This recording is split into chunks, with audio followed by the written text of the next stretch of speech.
صلی وسلم دائما ابدا على حبيبك خير الخلق كلهم. السلام علیکم ورحمۃ اللہ وبرکاتہ. الحمد للہ نحمده ونستعینه ونستغفره ونؤمن به ونتوکل علیہ ونعوذ باللہ من شرور انفسنا ومن سیئات اعمالنا. من يهده الله فلا مضل له ومن يضلله فلا هادي له ونشهد أن لا إله إلا الله وحده لا شريك له ونشهد أن سيدنا ومولانا محمدا عبده ورسوله. أما بعد فأعوذ بالله من الشيطان الرجيم. بسم الله الرحمن الرحيم. أفحسبتم أنما خلقناكم عبثا وأنكم إلينا لا ترجعون. فتعالى الله الملك الحق لا إله إلا هو رب العرش الكريم. ومن يدعو مع الله إلها آخر لا برهان له به فإنما حسابه عند ربه إنه لا يفلح الكافرون. وقال النبي صلى الله تعالى عليه وسلم لا تزال قدم ابن آدم حتى يسأل عن خمس: عن عمره فيما أفنى، عن شبابه فيما أبلى، وعن ماله من أين اكتسبه فيما أنفقه، وماذا عمل فيما علم، أو كما قال عليه الصلاة والسلام. صدق الله مولانا العظيم وصدق رسوله النبي الكريم. نحن على ذلك من الشاهدين والشاكرين والحمد لله رب العالمين. اللهم صل على سيدنا محمد وعلى آل محمد أفضل صلواتك بعدد معلوماتك بارك وسلم عليه. معزز و مکرم سامعین کرام، نوجوانان ملت، بزرگوں اور دوستوں، اللہ جل جلالہ و عم نوالہ کا بڑا کرم ہوا. اللہ تبارک و تعالی نے اپنے کرم، اپنے فضل سے ہم تمام کو پہلی گھڑی میں اس کے گھر کو حاضری کی توفیق دیا ہے. یہ بھی اچھی طرح یاد رکھیں، جس بندے کو اللہ تعالی جلد اپنے گھر کو بلا لیتے ہیں، اس بات کی علامت ہے کہ اللہ تعالیٰ اس سے محبت کر رہا ہے.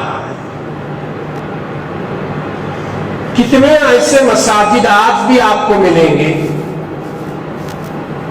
جو جمعہ کے آخری گھڑیوں میں آتے ہیں اور 2 رکعت پڑھ کر فوراً چلے جاتے ہیں. اس طرح کا رویہ اللہ کو پسند نہیں ہے. جمعہ کے دن ہر کام کو چھوڑ کر مسلمان اللہ کے گھر کے اندر داخل ہونا چاہیے. اسی کو تو حقیقی مسلمان، پکا مسلمان، سچا مسلمان، نبی کا چاہنے والا کہا جا سکتا ہے. بہرکیف میں نے آپ حضرات کے سامنے قرآن کریم کے 18ویں پارے سورہ مومنون رکوع نمبر 6 آیت نمبر 115 سے لے کر 118 تک 4 آیتیں تلاوت کیا. چلو اب کچھ معلوم کریں گے ان آیتوں میں اللہ ہم کو کیا کہنا چاہ رہا ہے۔ اللہ تعالیٰ کا کلام جو پوری انسانیت کے ہدایت کے لیے اللہ نے بھیجا ہے، اور خاص کر ایمان والے کے لیے یہ نور ہے، یہ ہدایت کا مرکز ہے اور ہدایت کا منبع ہے۔ تو قرآن ہم سے کہہ رہا ہے افحسبتم انما خلقناکم عبثا، اے لوگوں کیا تم نے گمان کر کے رکھا ہے کیا ہم نے تم کو ایسے ہی بیکار پیدا کر دیے گئے؟ کیا تمہارا کوئی مقصد نہیں ہے پیدا کرنے کا؟ اللہ سوال کر رہا ہے۔ اللہ آگے پوچھ رہا ہے وَأَنَّكُمْ إِلَيْنَا لَا تُرْجَعُونَ، کیا تم کو موت کو ایک بہانہ بنا کر کیا تم ہمارے پاس آنے والے نہیں ہو؟ یعنی اللہ سوال کر کے خود جواب دے رہا ہے تم کو بیکار پیدا نہیں کیا گیا، تم کو مرنا ہے اور مر کر میرے دربار میں آنا ہے۔ یہ آیت کا ترجمہ ہے۔ ان 4 آیتوں کو برزبانی یاد کر لو، یاد نہ ہو سکے تو ان 4 آیتوں کو قرآن دیکھ کر پڑھو۔ جو لوگ بیمار ہیں ان پر یہ 4 آیتیں پڑھ کر پھونک مارو، یقین کے ساتھ حدیث میں ہے کہ اللہ بیماریوں کو ختم کرتا ہے، حدیث ہے۔ قرآن کی تفسیر ہے جس کا نام ہے معرف القرآن، اس کے اندر ایک حدیث ہے عبداللہ بن مسعود رضی اللہ تعالیٰ عنہ کو پتا چلا کہ مدینے میں فلاں آدمی بیمار ہے، ہمیشہ بیمار رہتا ہے، کوئی یہ بیماری کبھی یہ بیماری، کبھی وہ تکلیف کبھی وہ پریشانی، اتنا کمزور ہے کہ گھر سے باہر نکل نہیں سکتا۔ تو عبداللہ بن مسعود رضی اللہ تعالیٰ عنہ صحابی رسول ہے، انہوں نے وہ مریض کے پاس گئے، اس لیے کہ ایمان والے کا ایک فریضہ بنتا ہے، ایمان والے کو پتا چلا فلاں بیمار ہے، اس کی عیادت کے لیے جانا یہ ہماری نبی کی سنت ہے، یہ ہمارے نبی کا طریقہ ہے، اور اس پر بھی اجر و ثواب ملتا ہے۔ عبداللہ بن مسعود رضی اللہ تعالیٰ عنہ وہ بیمار آدمی کے پاس گئے، خیر خیریت پوچھا تو انہوں نے کہا میں ہمیشہ بیمار رہتا ہوں، اس بار بھی بڑے سخت بیمار ہوں، میں علاج کراتے کراتے تھک گیا، کوئی علاج مجھے کام نہیں آتا۔ تو عبداللہ بن مسعود رضی اللہ تعالیٰ عنہ نے یہ قرآن کی 4 آیتیں پڑھی۔ کون سے؟ قرآن کریم کا 18واں پارہ، سورہ مومنون، رکوع نمبر 6، سورہ نمبر 23، آیت نمبر 115 سے لے کر 118 تک کے 4 آیتیں پڑھی۔ پڑھنے کے بعد وہ بیمار کے کان میں پھونک مار دی تو بیمار دھیرے دھیرے اچھا ہو گیا، اس کے پریشانیاں اس کے بیماریاں ختم ہو گئی۔ کسی نے جا کر پیارے آقا حضور اکرم صلی اللہ علیہ وسلم کو بتایا یہ فلاں آدمی ہمیشہ بیمار رہتا تھا۔ عبداللہ بن مسعود ایک مرتبہ عیادت کے لیے آئے، کچھ کلمات پڑھ کر انہوں نے کان میں دم کر دیا، اس کے بعد سے وہ صحت یاب ہو گیا، اس کی بیماری ختم ہو گئی، اس کی پریشانیاں ختم ہو گئی، اس کی کمزوریاں ختم ہو گئی۔ سرکار دو عالم صلی اللہ علیہ وسلم نے عبداللہ بن مسعود کو بلا بھیجا اور فرمایا عبداللہ بن مسعود تم نے اس کے کان میں کیا پڑھے تھے، کیا کلمات پڑھے تھے؟ عبداللہ بن مسعود رضی اللہ تعالیٰ عنہ نے عرض کیا یا رسول اللہ صلی اللہ علیہ وسلم جب میں عیادت کے لیے گیا تو میں اس کی پریشانی کو سنا تو میرے دل میں خیال آیا یہ 4 آیتیں پڑھ کر دم کر دو، ہو سکتا ہے کہ قرآن کی برکت سے اسے شفا ہو جائے۔ میں نے یہ قرآن کریم سورہ مومنون کے 4 آیتیں 115 سے لے کر 118 تک کے یہ 4 آیتیں پڑھ کر اس کے کان میں دم کر دیا۔ تو حضور اکرم صلی اللہ علیہ وسلم نے کیا ارشاد فرمایا عبداللہ بن مسعود، جو ایمان والا یقین کے ساتھ یہ کلمات پڑھے اللہ اس کی بیماریوں کو ختم کر دیتا ہے۔ یہ کون ارشاد فرما رکھے؟ پیارے آقا حضور اکرم صلی اللہ علیہ وسلم۔ آج ایمان والوں کو ڈاکٹروں کے دواؤں پر بھروسہ، عاملوں کے چٹھیوں پر بھروسہ، لیکن پیارے آقا صلی اللہ علیہ وسلم کے ارشادات پر بھروسہ بالکل اڑتا اور کم ہوتا ہوا دکھائی دے رہا ہے۔ تو یہی میں 4 آیتیں پڑھا تھا جو عبداللہ بن مسعود رضی اللہ تعالیٰ عنہ نے اس بیمار کے کان میں پڑھ کر دم کر دیا تھا۔ اس آیت میں اللہ ہم سے سوال کر رہا ہے، افحسبتم انما خلقناکم عبثا وانکم الینا لا ترجعون۔ اے لوگوں، کیا تم نے گمان کر کے رکھا ہے تمہیں ہمیشہ دنیا ہی میں رہنا ہے؟ کیا تم کو مر کر ہمارے پاس آنا نہیں ہے؟ ہمارے میدان میں محشر میں پہنچنا نہیں ہے؟ تمہیں حساب کتاب دینا نہیں ہے؟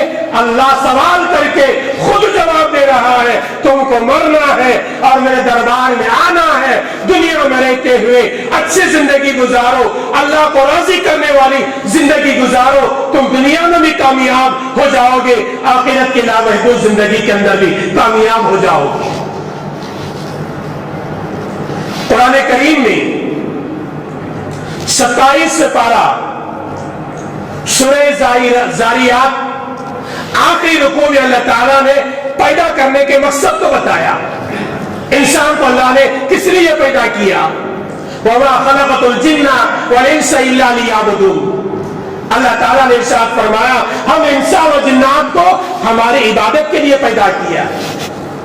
جیسے ہماری زندگی رمضان میں عبادت میں گزرتی ہے، ہمارے مسجدیں رمضان میں آباد رہتے ہیں، ہمارے گھر رمضان میں قرآن کی تلاوت سے آباد رہتے ہیں، اسی طرح رمضان گزرنے کے بعد بھی ہماری مسجدیں آباد رہے، ہمارے گھر قرآن کی تلاوت سے آباد رہے۔ جب ہی تو ایمان والے کے زندگی میں راحتیں آئیں گی اور برکتیں آئیں گی، ورنہ پریشانیوں کا سامنا کرنا پڑتا ہے۔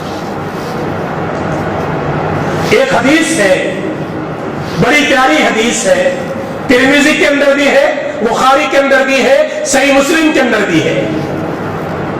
حضور اکرم صلی اللہ علیہ وسلم نے ارشاد فرمایا لا تزال قدم ابن آدم یوم القیامہ حتی یسأل عن خمس۔ قیامت کے میدان میں ہر آدمی کے پیر کو زمین پکڑ کر چمٹ جائے گی، وہ زمین چھوڑے گی نہیں۔ آپ ہزاروں کوشش کر لیں، آپ کے قدم زمین کو چپک کر بیٹھ جائیں گے اور اٹھانے کی کسی کو طاقت نہیں ہوگی۔ ایک حدیث میں آقا صلی اللہ علیہ وسلم نے فرمایا پورے دنیا کے انسان اور جنات مل کر ایک آدمی کے قدم کو پکڑ کر میدان محشر میں اٹھانا چاہے لیکن تب بھی اٹھا نہیں سکیں گے۔ اتنی خطرناک زمین ہر انسان کے پیر کو چمٹ کر پکڑ لے گی جب تک انسان 5 سوالات کا جوابات نہیں دے گا۔ وہ 5 سوالات کے جوابات دنیا میں رہتے ہوئے اس کی تیاری کر کے ہم لوگ جانا ہے۔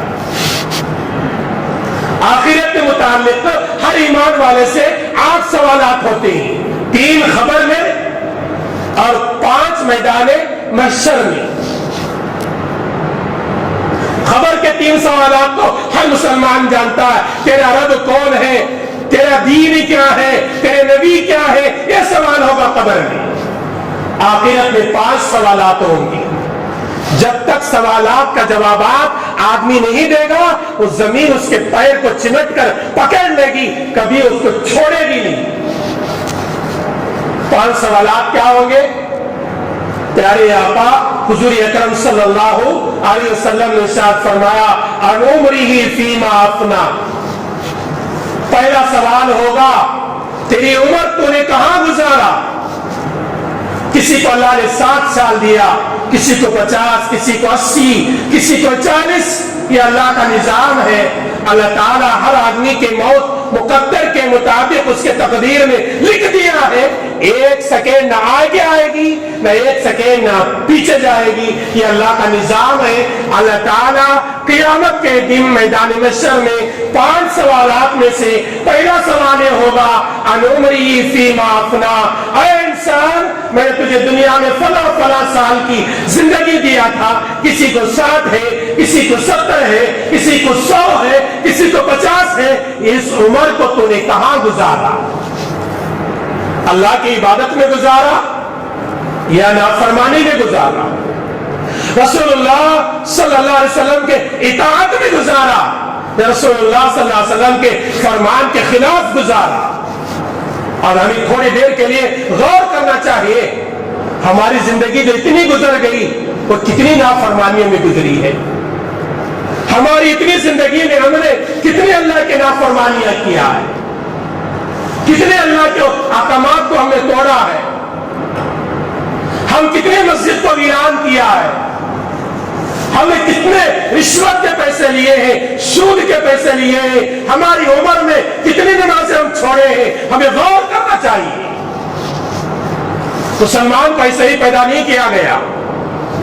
مسلمان کو یہ دنیا قید خانہ ہے. قانون کے مطابق، نبی اور اللہ کے قانون کے مطابق ہماری زندگی دنیا میں گزرنا، ورنہ مسلمان حقیقت میں مسلمان نہیں ہو سکتا. پہلا سوال کیا ہوگا؟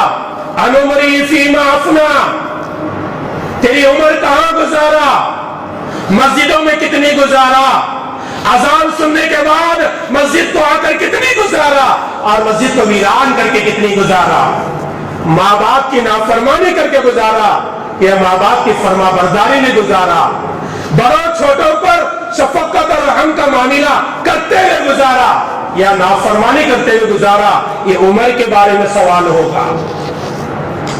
دوسرا سوال ہوگا عن شبابہ فیما افنا. انسان کی زندگی کے اندر ایک جوانی بہت بڑا مقام رکھتی ہے. وہ جوانی کے بارے میں سوال ہوگا. تیری جوانی جو اللہ تعالیٰ نے 10-15 سال دیتا ہے، وہ جوانی کی عمر تو نے کہاں گزارا؟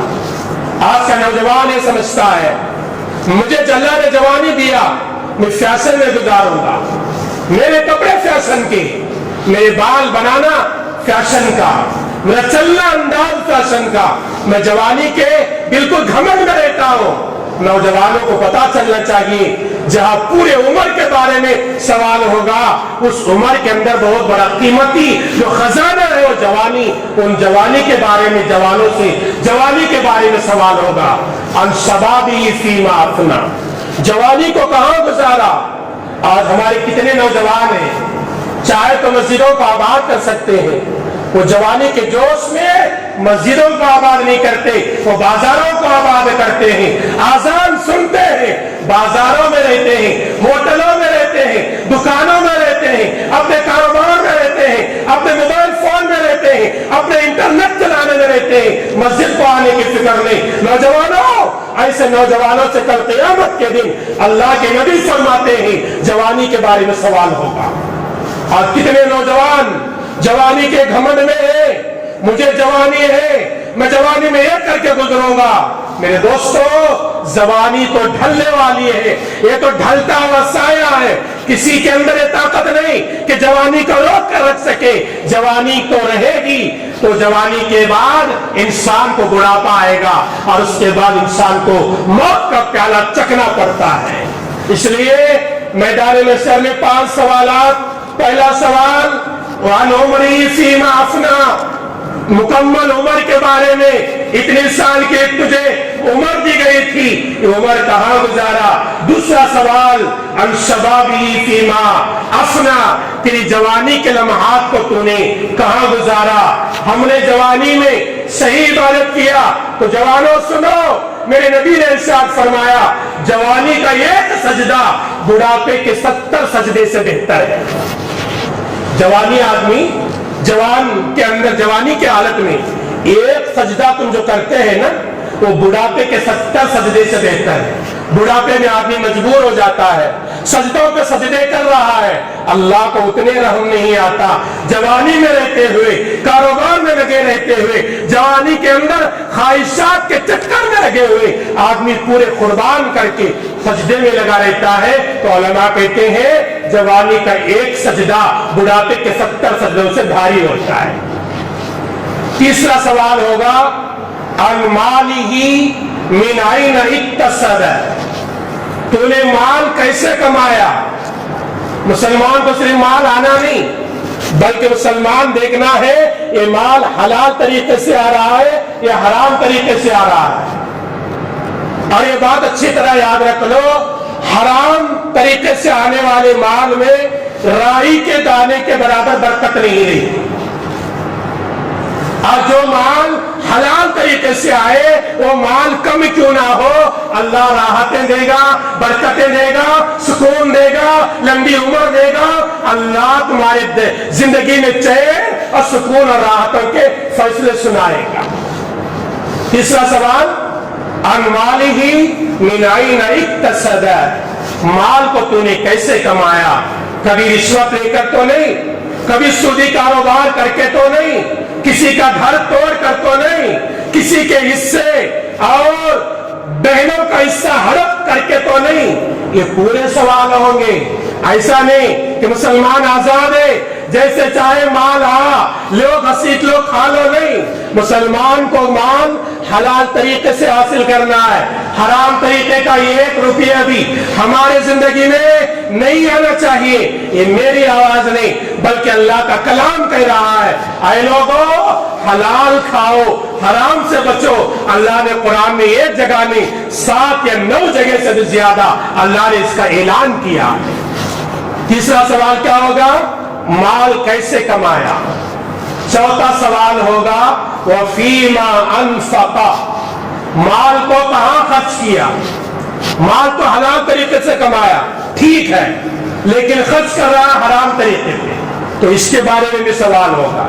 بیٹی کی شادی کے لیے، شادی محل کے لیے 1 لاکھ روپے کی ضرورت کافی تھی، ہم نے مال کے گھمنڈ میں 1 لاکھ روپے کو چھوڑ کر 10 لاکھ روپے خرچ کیا، تو اس مال کے بارے میں سوال ہوگا، غور کرنا پڑتا ہے۔ آج مسلمانوں کا مال 2 جگہ زیادہ خرچ ہو رہا ہے، ایک مکان بنانے میں، گھر بنانے میں، اور ایک شادی بیاہ کے رسومات میں، غلط رسومات۔ اگر مسلمان یہ مال کو بچا کر رکھے، غریب مسلمانوں کا ساتھ دے، بیواؤں کا ساتھ دے، یتیموں کا ساتھ دے، مساجد کے بنانے میں، مدارس کے بنانے میں، قرآن کی اشاعت میں لگا لے، تو مسلمان ہندوستان میں غیروں کے سامنے ذلیل نہیں ہوتا، وہ کامیاب ہوتا ہے دنیا کی زندگی کے اندر بھی اور آخرت کی زندگی کے اندر بھی۔ تو چوتھا سوال کیا ہوگا؟ عن مالہ فیما انفق، مال کو کہاں خرچ کیا؟ حلال طریقے میں خرچ کیا یا حرام طریقے میں خرچ کیا؟ تو انسان کی فطرت ہے، حلال طریقے میں جہاں مال خرچ ہوتا ہے وہ دیتے وقت میں دل میں درد ہوتا ہے، ارے میں نے محنت سے کمایا کہ مسجد کے لیے 2 لاکھ روپے میں دوں، کبھی دل میں شیطان خیالات پیدا کرتا ہے۔ نہیں، جو مال اللہ کے راستے میں لگ رہا ہے، مساجد میں ہو، مدارس میں ہو، غریبوں پر ہو، بیواؤں پر ہو، یہ مال بیکار نہیں جا رہا ہے، تم اللہ کے خزانے میں جمع کر رہے ہو، کل میدان محشر میں، کل قیامت کے دن جہاں حساب کتاب ہوگا، یہ مال تمہیں وہاں کامیاب انسان بنانے کے لیے کام آئے گا۔ اس لیے مال کو حلال طریقے سے کمانا، اور خرچ کرنے کا وقت آئے تو حلال جگہ دیکھ کر خرچ کرنا، حرام جگہ خرچ نہیں کرنا، اللہ کی نافرمانیوں میں خرچ نہیں کرنا، گناہوں کے کاموں میں خرچ نہیں کرنا۔ یہ ہمارے نبی صلی اللہ علیہ وسلم کا ہمارے لیے فرمان موجود ہے۔ 5واں سوال ہوگا میدان محشر میں وَمَاذَا عَمِلَ فِيمَا عَلِمَ، جتنے معلومات تجھے اللہ نے دیا تھا اس پہ کتنا عمل کیا؟ علم کہتے ہیں معلومات، ہم میں سے ہر آدمی کو معلوم ہے دن میں 5 مرتبہ نماز پڑھنا فرض ہے، اگر میں نہیں پڑھا یہ نماز کے بارے میں سوال ہے۔ تجھے معلوم تھا نماز پڑھنا فرض ہے،